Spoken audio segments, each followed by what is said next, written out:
Selamat pagi, saudara, kembali berjumpa di segmen Kompas Bisnis Sapa Indonesia Pagi. Saya Paskali Siswari. Saudara, di awal tahun 2024 ini pemerintah langsung gaspol kejar target untuk pemasukan negara. Nah, yang dilakukan kebijakan perdananya tahun ini adalah dengan menaikkan cukai rokok, baik itu rokok konvensional maupun rokok elektrik. Nah, dengan kenaikan tarif cukai hasil tembakau, maka sudah bisa dipastikan harga rokok akan naik. Kenaikan cukai ini dibuat berbeda-beda, saudara, tergantung dari jenis rokoknya. Kita akan lihat yang pertama, yang kenaikan tarif cukainya paling besar.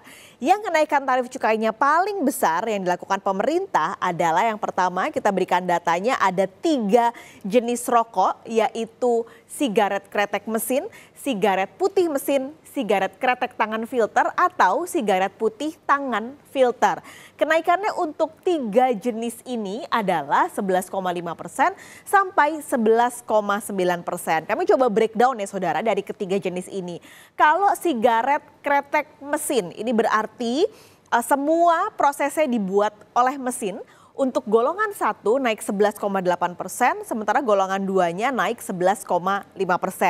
Golongan kedua atau jenis kedua adalah sigaret putih mesin. Ini juga semuanya memakai mesin, berarti tidak ada dengan buatan tangan orang. Ini naiknya untuk golongan 1 adalah 11,9%, berarti yang paling tinggi dari semua jenis ini. Sementara golongan 2-nya naik 11,8%. Lalu untuk yang ketiga adalah sigaret kretek tangan filter atau sigaret putih tangan filter. Naiknya adalah 11,8%. Dengan kenaikan dengan kisaran 11,5 sampai 11,9% tadi, maka tadi saya sudah informasikan juga yang paling naiknya tinggi gitu adalah sigaret putih mesin golongan 1. Kalau dibandingkan harga ecerannya dibandingkan tahun lalu sebelum naik, sekarang harga ecerannya adalah Rp2.380 per batang. Sementara sigaret kretek tangan filter atau sigaret putih tangan filter kini dijual dengan harga Rp2.260 per batang. Ini adalah kenaikan kedua yang tertinggi di golongan ini. Di jenis ketiga jenis ini yang kenaikannya paling tinggi 11,5 sampai 11,9%.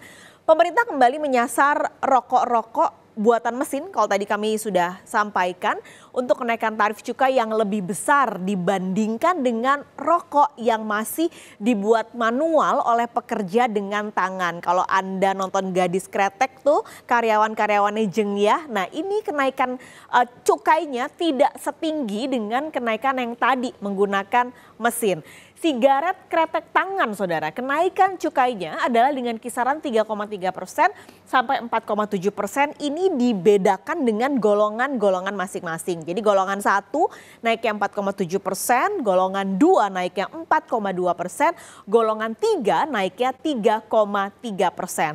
Jadi kalau kita bandingkan harga jual ecerannya dibandingkan dengan tahun lalu sebelum cukainya naik, ini kisarannya menjadi sekitar per batangnya adalah Rp725 sampai Rp1.375 per batang. Nah, kenaikan tarif cukai ini adalah hasil dari pertimbangan Kementerian Keuangan. Jadi ada beberapa yang dilihat untuk kenaikan cukai.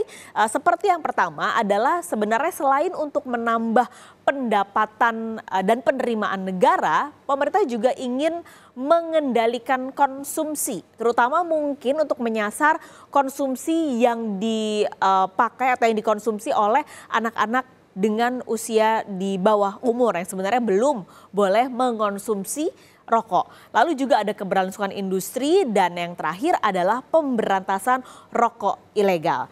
Tadi saya juga sudah sampaikan gak hanya rokok-rokok konvensional yang kena cukai naik, rokok elektrik akhirnya juga resmi kena pajak karena pemerintah menilai penerapan pajak rokok elektrik ini harus segera dilakukan. Tahun ini dilakukan untuk memberikan keadilan kepada pelaku industri karena nggak fair kalau yang kena cukai dan pajak hanya rokok-rokok konvensional. Akhirnya diberikan pajak rokok elektrik adalah 10%.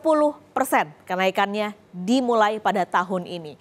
Nah, penerimaan negara dari pengenaan pajak rokok elektrik ini hitung-hitungannya sebenarnya masih nggak besar. Kalau dilihat di tahun 2023 totalnya adalah 175 miliar rupiah. Berarti itu hitungannya adalah hanya 10% saja dari total 1,75 triliun rupiah untuk penerimaan cukai rokok. Begitu juga dengan penerimaannya, hanya sekitar 0,82% dari total penerimaan cukai hasil tembakau, saudara.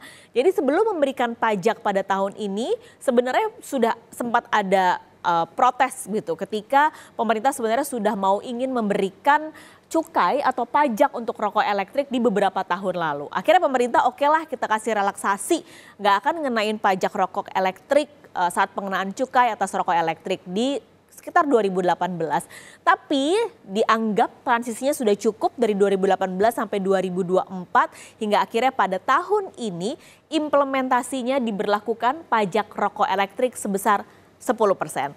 Nah, kalau melihat penerimaan bea cukai secara umum sepanjang 2023, kita hitung atau kita lihat realisasinya ini mencapai 97% dari target. Ini detailnya, saudara.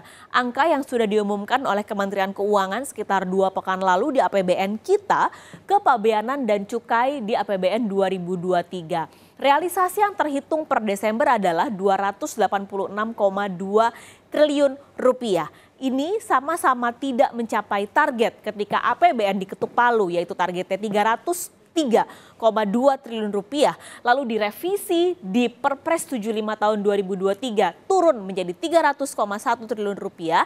Nah, sama-sama tidak mencapai target realisasinya, yaitu hanya 286,2 triliun.